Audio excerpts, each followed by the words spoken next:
अब शहबाज शरीफ साहब के बारे में उसको एग्जैक्टली पता था कि ये आदमी क्या कहेगा, आगे बुला लिया। शहबाज शरीफ ने वहां पे तारीफ की उस डोनाल्ड ट्रंप की जिन्होंने कहा कि मैंने बहुत हथियार दिए हमास को मारने के लिए इसराइल को, जो मांगा आपने दिया, और उनका बेहतरीन इस्तेमाल किया इसराइल ने, ये भी डोनाल्ड ट्रंप ने कहा। शहबाज शरीफ साहब ने वहां उनकी तारीफ के जमीन आसमान के कलाबे मिला दिए, बहुत तारीफ की। बरतानवी वज़ीर आज़म को मौका नहीं मिला ये वाला। अब बरतानवी वज़ीर आज़म का जो स्टेटमेंट है वो इससे मुख्तलिफ है, और जो एक स्टेटमेंट स्पेन से आया वो भी बड़ा इंटरेस्टिंग है। स्पेन का जो प्राइम मिनिस्टर है वो ये कहता है कि ये जो डील हुई है अमन के लिए, इसका मतलब ये नहीं है कि इसराइल को छुट्टी मिल गई है, या जो उन्होंने कत्लो गारत की है उसके ऊपर उनको इम्यूनिटी मिल गई है, या उसकी माफी हो गई है।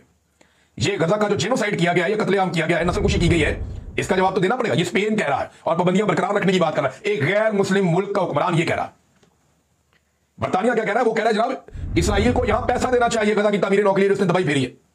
आपका वज़ीर आज़म नहीं बोलता, ना जुल्म के खिलाफ बोला, ना मजलूम के हक में बोला। बोला क्या? सिर्फ एक ताकतवर और बड़े आदमी की वहां तारीफ करके आया। आज पाकिस्तान कहां खड़ा है? आज कहां खड़ा है पाकिस्तान? हम सब जानते हैं। और डोनाल्ड ट्रंप बड़ी गेम कर गए। यानी यरगमाली और लाशें वापस लेने का बहुत दबाव था नेतन्याहू पे, तो वो तो वापस हो रही है। अब मुकम्मल ट्रांजेक्शन होने वाली है। मुसलमान ममालिक का जो खतरा है उसको भी कम करना था, तो ये अमन मुआहदा भी करवा दिया।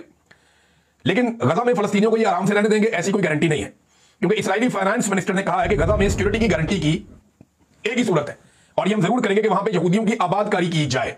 अब फलस्तीनियों के इलाके में वहां पे भी यहूदियों की आबादकारी की जाएगी, एक नया मसला पैदा हो जाएगा, लेकिन कंट्रोल सारा का सारा जाएगा इसराइल के पास, ये हमें नजर आ रहा है।